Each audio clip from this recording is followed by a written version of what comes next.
Hello my dear student, welcome back to my channel study with Rishika. कैसे हैं आप सभी? आई होप आप सब लोग बहुत अच्छे होंगे और अपनी स्टडीज कंटिन्यू कर रहे होंगे। आज हम लेकर आए हैं बायोलॉजी चैप्टर 1 के कुछ क्वेश्चन आंसर जो कि बोर्ड से एग्जाम से रिलेटेड है। ये सीबीएसई, यूपी और एसएससी बोर्ड सभी के लिए कॉन्सेप्ट सेम रहता है, बस क्वेश्चन के पूछने का तरीका थोड़ा सा डिफरेंट हो जाता है। तो इसलिए कुछ हमारे बच्चे यूपी बोर्ड्स के भी हैं, तो बात करते हैं। यहाँ पे आप देख सकते हो हमने हिंदी में भी कंटेंट प्रोवाइड कर रखा है। लास्ट तक बने रहेंगे तो आपको सेकंड चैप्टर के भी कुछ क्वेश्चन आंसर मिलेंगे। तो आइए शुरू करते हैं। फर्स्ट क्वेश्चन इज, हमारा सबसे पहला जो क्वेश्चन है वो है what are the life process, name any 4 life processes. Life process क्या है और किन्हीं 4 लाइफ प्रोसेस के नाम बताइए। हिंदी में जीवन प्रक्रियाएं क्या है, किन्हीं 4 जीवन प्रक्रियाओं के नाम बताइए। यानी जीवन कैसे चलता है, उनकी क्या प्रक्रियाएं हैं। तो बहुत छोटे छोटे आंसर्स हैं, बहुत इजीली लर्न हो सकते हैं, थोड़ा सा गौर करिएगा। Life process are the basic activities perform by the living organism. जो बेसिक एक्टिविटीज है कोई लिविंग ऑर्गेनिज्म परफॉर्म करता है, या हम या आप जो भी चीजें काम करते हैं उसे ही हम क्या बोलते हैं, life process. To maintain life for 4 life processes are, अगर बात करें 4 लाइफ प्रोसेसेस क्या है। न्यूट्रिशन, सबसे पहले खाना खाते हैं। रिस्पिरेशन, सांस लेते हैं। Transportation, excretion. ठीक है, हिंदी में भी देख लेते हैं। जीवों द्वारा जीवन को बनाए रखने के लिए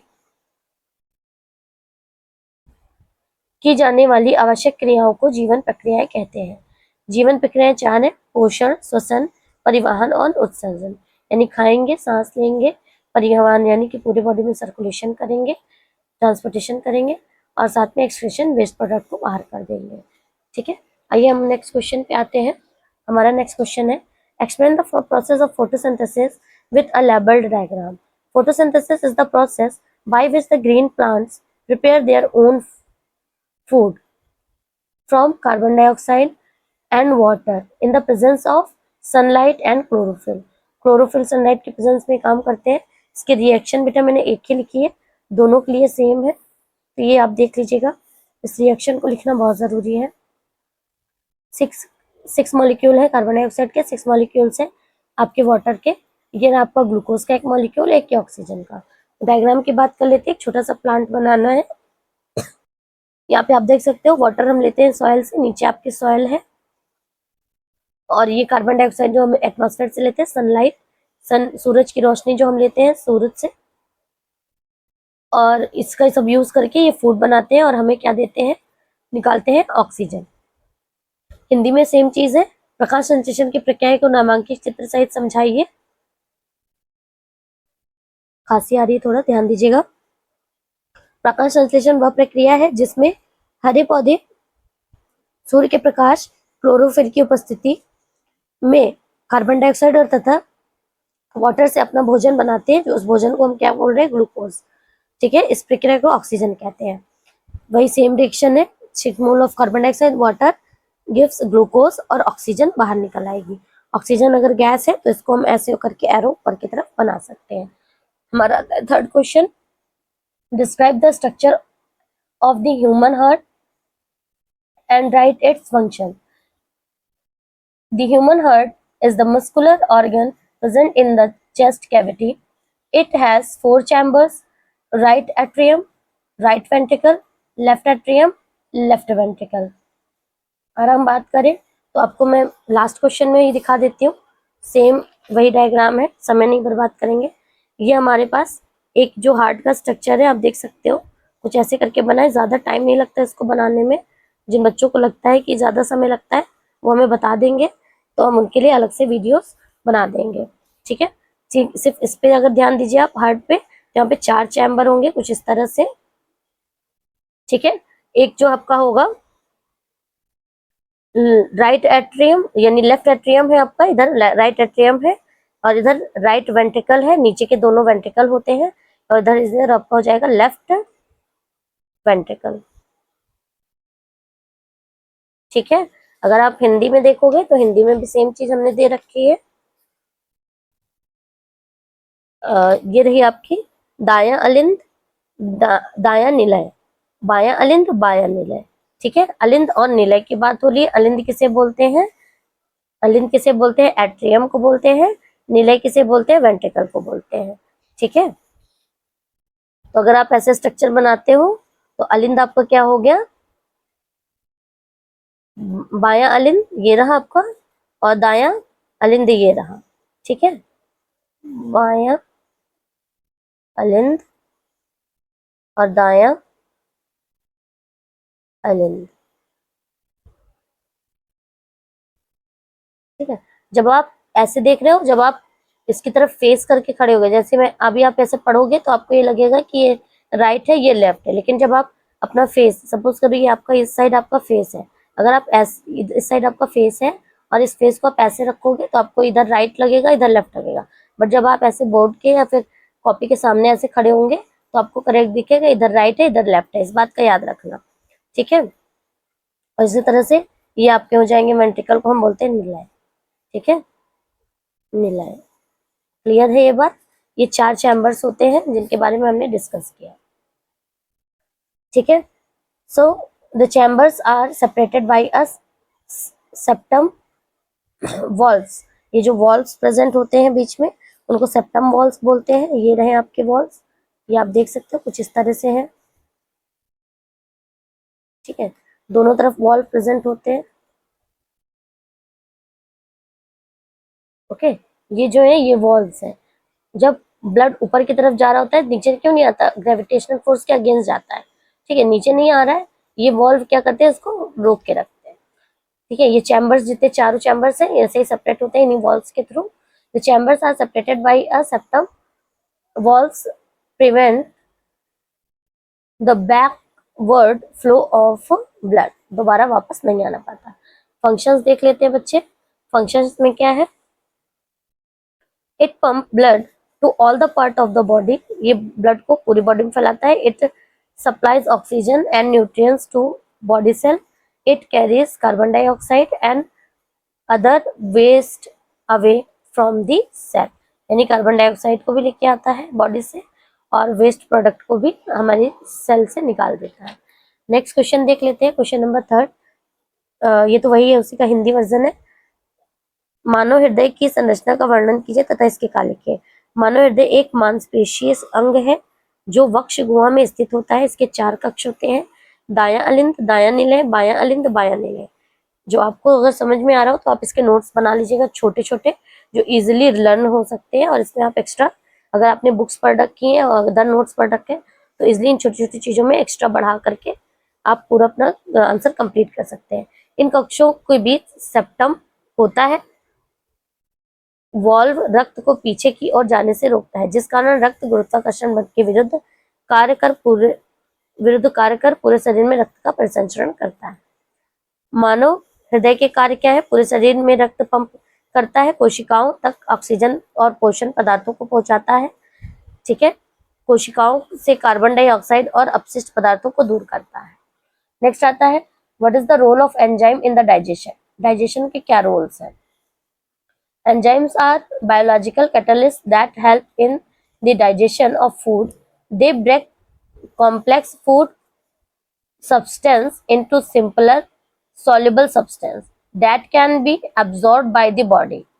ठीक है, अगर हम बात करें तो एंजाइम्स क्या होते हैं? एंजाइम बायोलॉजिकल कैटलिस्ट होते हैं जो हेल्प करते हैं डाइजेशन में, फूड के डाइजेशन में। ये कॉम्प्लेक्स यानी कि जटिल खाने को बिल्कुल सिंपल सरल भोजन में बदल देते हैं, सॉल्युबल सब्सटेंस में, जो इजीली हमारी बॉडी एब्जॉर्ब कर सके, that can be absorb by the body. ठीक है, अगर बात करें कुछ इंपॉर्टेंट एंजाइम्स की, ये इंपॉर्टेंट एंजाइम लिखा है, ये भी, इस पे भी इंपॉर्टेंट लगा लो, इंपॉर्टेंट पे भी इंपॉर्टेंट, क्योंकि पूछा जाता है कौन सा एंजाइम कहाँ पाया जाता है। सीधे पूछ लेगा माउथ पे कौन सा एंजाइम पाया जाता है, तो माउथ में कौन सा एंजाइम होता है बेटा? सेलेब्री एमाइलेज। सेलेब्री एमाइलेज होता है, इसको हम टाइलिन भी बोलते हैं। पी यहाँ पर साइलेंट है। ओके, स्टमक में होता है आपका पेप्सिन। ठीक है, स्मॉल इंटेस्टाइन आता है, स्मॉल इंटेस्टाइन में कई होते हैं। स्मॉल इंटेस्टाइन में देख लेते हैं बेटा, स्मॉल इंटेस्टाइन में कई सारे होते हैं आपके, lactase, pancreatic amylase, sucrase, maltase, lipase, trypsin और पेप्सिन। ठीक है, ये आपके होते हैं। एंजाइम से अगर हम बात करें तो इतने एंजाइम्स आपके स्मॉल इंटेस्टाइन में प्रेजेंट होते हैं। Pancreatic amylase, trypsin, peptidase, lipase, maltase, sucrase और लैक्टेज। ठीक है, इनका डाइजेशन कहाँ कहाँ होता है? जो स्टार्च वाली चीजें हैं इनका देखिएगा, कार्बोहाइड्रेट जितने भी हैं, यह स्टार्च का डाइजेशन कौन कर रहा है? एमाइलेज एंजाइम कर रहा है। पूछेगा आपसे कार्बोहाइड्रेट या स्टार्च का डाइजेशन कौन करता है, तो आप बता दोगे एमाइलेज एंजाइम करता है। कौन करता है बेटा? एमाइलेज एंजाइम करता है। ठीक है, प्रोटीन का डाइजेशन कौन करता है? Pepsin, trypsin, peptidase. ठीक है, पेप्सिन, ट्रिप्सिन, पेप्टाइडेज। प्रोटीन का डाइजेशन कौन करता है?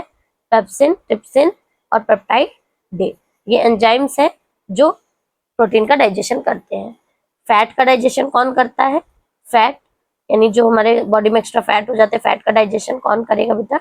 वो है आपका लाइपेज एंजाइम। याद रखिएगा, कौन सा एंजाइम? Lipase enzyme. ठीक है, फैट का डाइजेशन लाइपेज एंजाइम। फैट का डाइजेशन कौन करता है बेटा? Lipase enzyme. आगे आ जाते हैं, इन्हीं को हमने हिंदी में भी लिख रखा है। पाचन में एंजाइमों की क्या भूमिका है? एंजाइम जैव उत्प्रेरक होते हैं, जैव उत्प्रेरक होते हैं जो भोजन के पाचन में सहायता करते हैं। ये जटिल खाद्य पदार्थों को सरल और घुलनशील पदार्थ में तोड़ते हैं जिन्हें शरीर अवशोषित कर सकता है। ठीक है, यानी कि एब्जॉर्बेंस हो सके।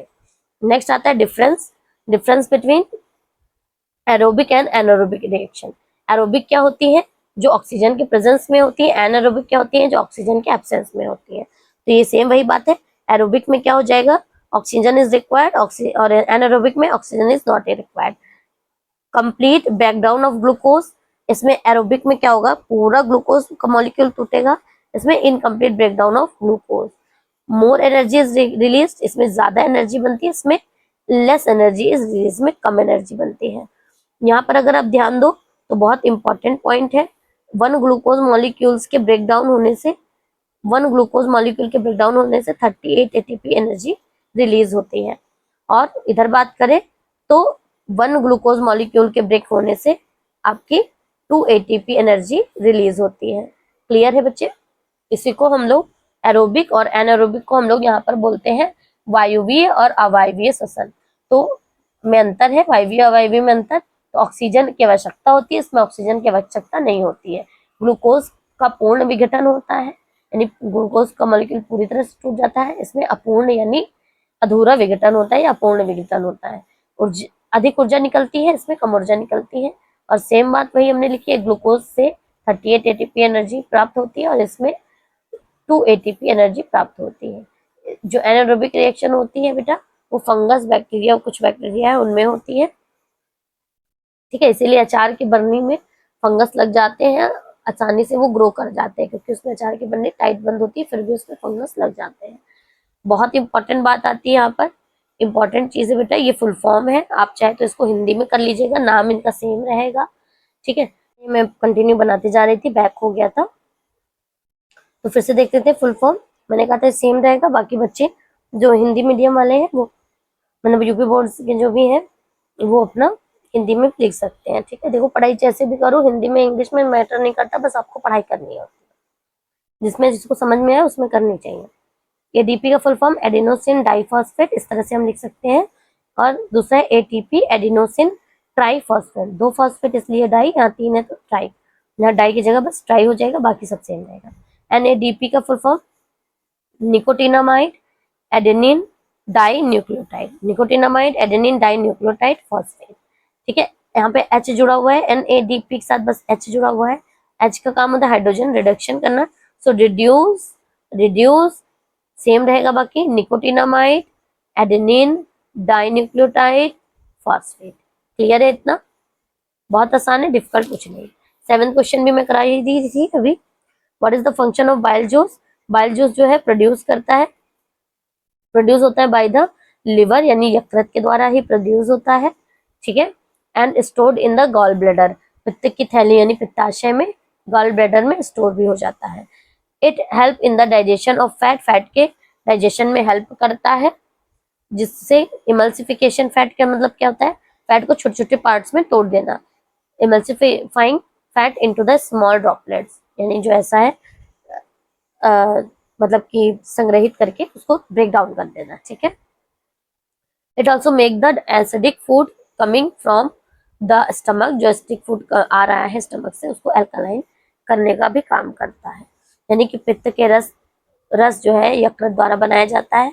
यह वसा के छोटे छोटे बूंदों में तोड़कर उसके पाचन में सहायता करता है। यह आमाशय से आने वाले अम्लीय भोजन को क्षारीय भी बनाता है। डिफरेंस, अब आते हैं next page, difference between the heterotrophic autotrophic nutrition. इसका भी मैंने बेटा हिंदी नहीं लिखा है, आसान है इसलिए नहीं लिखा बेटा, टाइम हमारा जा कम इतना था क्योंकि आज हमें 2-4 वीडियो अपलोड करनी है। ऑटोट्रोपिक न्यूट्रिशन में organism prepare its own food, organism जो है अपने खुद के फूड प्रिपेयर करते हैं। हेटरोट्रोपिक न्यूट्रिशन में दे डिपेंड्स ऑन द अदर, ये दूसरों पर निर्भर रहते हैं। They prepare own food with the help of, ये अपना खाना जो बनाते हैं खुद से, ये किसकी मदद से बनाते हैं? सनलाइट, क्लोरोफिल, वाटर और कार्बन डाइऑक्साइड की मदद से, वही फोटोसिंथेसिस वाली process. And such process of making food is absent, ये सारी चीजों की इसमें जरूरत नहीं होती। इसमें आ जाएंगे जितने भी आपके ग्रीन प्लांट्स हैं, एल्गीज हैं, या part green part of the plant भी आ जाएगा।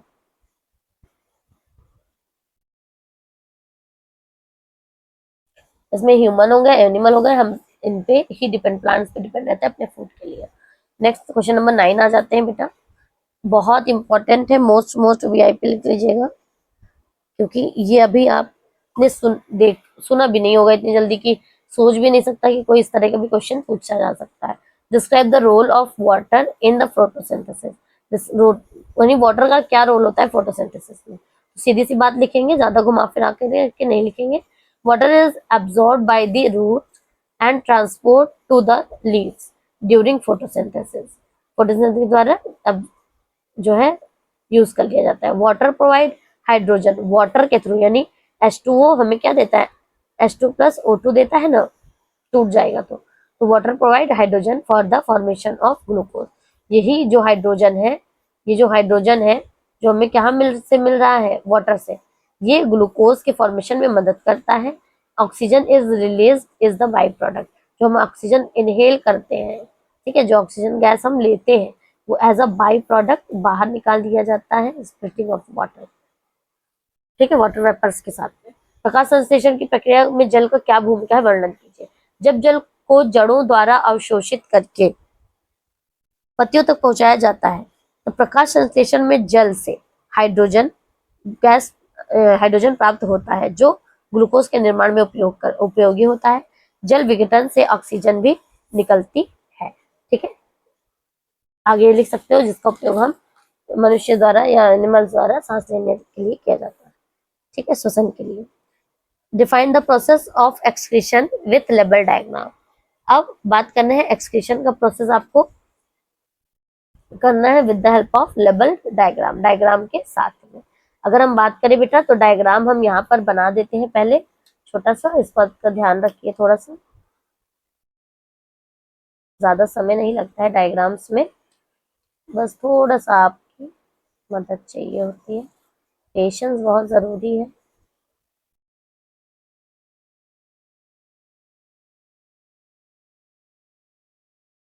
ठीक है, अगर हम बात करें तो ये आपकी होती है किडनी, यानी कि हिंदी में लिखे तो वृक्क, ठीक है, पहले हिंदी लिख देते हैं, इंग्लिश दोनों भी लिख देंगे, ठीक है। ये आपका होता है मूत्र वाहिनी, ठीक है, इंग्लिश में सामने लिखा हुआ है, ये आपकी किडनी, ठीक है। ये आपका आ जाएगा मूत्राशय, ये हो जाएगा आपका मूत्र मार्ग,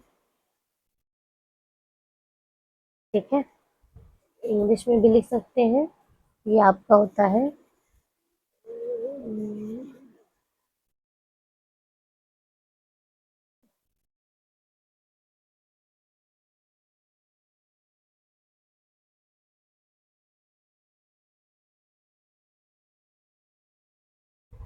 ये यूरेटस होते हैं आपका मूत्र वाहिनियाँ, ये होता है आपका यूरिनरी ब्लैडर, ठीक है, यानी मूत्राशय, और यूरेथ्रा, ये होता है जहां से हम लोग, ठीक है, मूत्र मार्ग को कहते हैं। तो ऐसे आप समझ सकते हो। तो बात कर लेते हैं इसकी क्या आगे कंटिन्यू। ठीक है, क्या कह रहा है, excretion is the process of removing harmful waste, removing harmful metabolic waste from the body, body से निकालना। In humans it is process to removal of harmful metabolic waste, ये डबल टाइम हो गया है, ठीक है, from the body. The main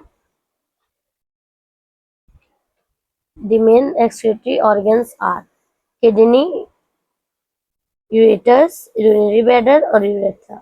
ये आपके चार मेन होते हैं। क्या क्या काम होता है, ये बहुत जरूरी है। किडनी फिल्टर्स द ब्लड, ये किडनी क्या करेंगी, ब्लड को फिल्टर करेंगी। एंड फ्रॉम द यूरिन, और फॉर्म करेंगी, यूरिन का फॉर्मेशन करेंगी। यूरिन पास, ये यूरिन पास होगा थ्रू दी यूरेटर्स, ये जो आपके यूरेटर्स है इनके थ्रू पास होगा और इकट्ठा हो जाएगा इसमें, इस पाउच में, यूरिनरी ब्लैडर में, and remove through the urethra, यानी ये जो यूरेट्रा है, मूत्र मार्ग, यहाँ से ये निकाल दिया जाएगा। वही सेम चीजें हिंदी में भी दिया है। शरीर में उपापचय के दौरान बने हानिकारक अपशिष्ट पदार्थों को शरीर से बाहर निकालने की प्रक्रिया को उत्सर्जन कहते हैं। मानव के मुख्य उत्सर्जी अंग वृक्क, मूत्रवाहिनी, मूत्राशय, मूत्रमार्ग होते हैं। वृक्क जो है रक्त को छानकर मूत्र बनाते हैं, मूत्रवाहिनी द्वारा मूत्राशय में पहुंचता है। जो मूत्र है मूत्रवाहिनियों द्वारा, ठीक है, मूत्राशय में पहुंचता है और मूत्र मार्ग द्वारा शरीर से बाहर निकाल देते हैं। बहुत शॉर्ट में है बेटा पूरा प्रोसेस है, आप इसको डिटेल में भी बाद में लिख सकते हैं। फिर आता है explain the process of transportation in human with a labour diagram. The transportation in human is carried out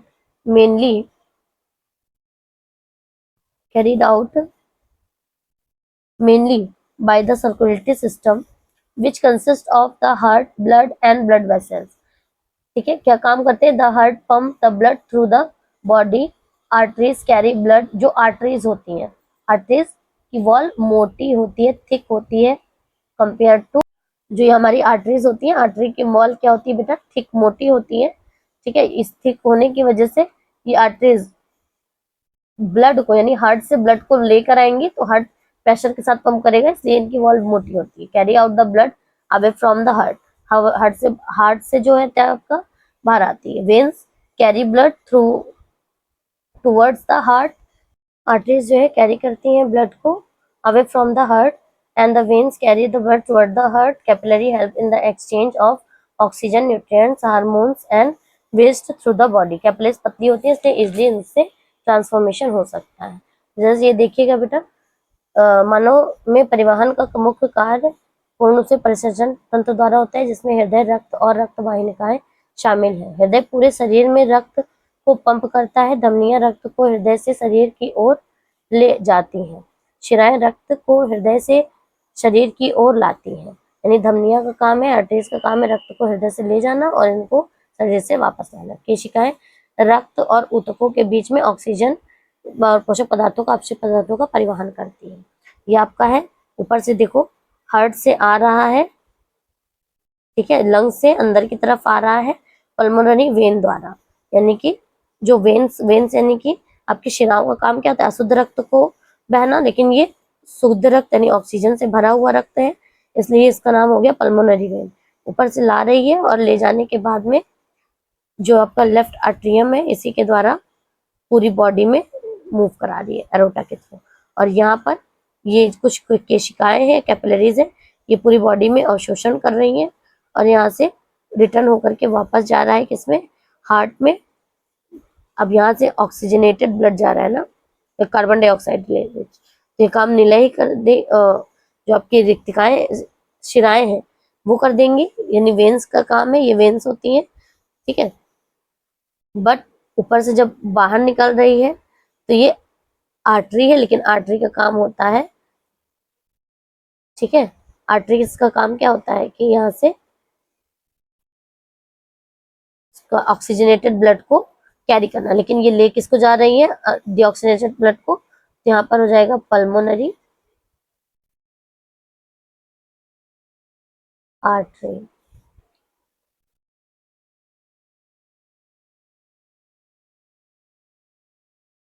pulmonary arteries। ठीक है, इतनी बात क्लियर है।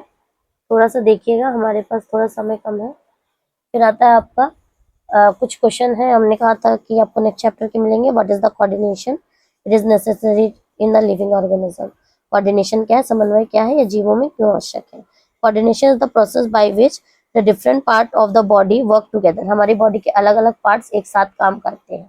ठीक है, यानी जैसे अभी मैं बोल रही हूँ, मेरा हाथ, मेरा दिमाग सब एक साथ काम कर रहा है इन अ प्रॉपर मैनर, एक ही मैनर में। It help an organism to respond appropriate to changes in the surrounding. शरीर के विभिन्न अंगों द्वारा मिलजुल कर उचित ढंग से कार्य करने की प्रक्रिया को समन्वय कहते हैं। यह जीवों को अपने वातावरण में होने वाले परिवर्तनों के प्रति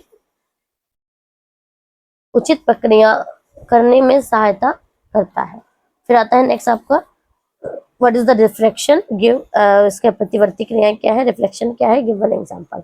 a reflection is the action that is quick automatic response. अचानक से कोई काम होता है, आपका हाथ पीछे आ जाता है, जैसे कि plucking back, pulling back the hand immediately after the. किसी उद्दीपन के प्रति होने वाली तेज और स्वतः होने वाली प्रक्रियाओं को प्रतिवर्ती क्रियाएं कहते हैं। इसका नियंत्रण मुख्य रूप से मेरु रज्जु द्वारा होता है, यानी जो स्पाइनल कॉर्ड है वो कंट्रोल करती है इन सारे रिस्पॉन्स को। जैसे कि आपका आपका हाथ जो है किसी गर्म चीज को छू गया तो अपने आप हाथ पीछे आ जाता है, बाद में लगता है अरे हम तो जल गए। तो ये सब किसकी वजह से, स्पाइनल कॉर्ड ने इस रिस्पॉन्स लिया, माइंड को बताता, तब वो एक्शन लेता, उसके पहले ये सारे काम हो गए हैं। आज के लिए इतना ही बेटा, और जितने भी ये नोट्स हैं उनकी स्क्रीनशॉट ले लीजिएगा। स्क्रीनशॉट लेने के बाद में आप इसको 2-4 बार पढ़ेंगे, आपको अच्छे से समझ में आ जाएगा, हम होंगे।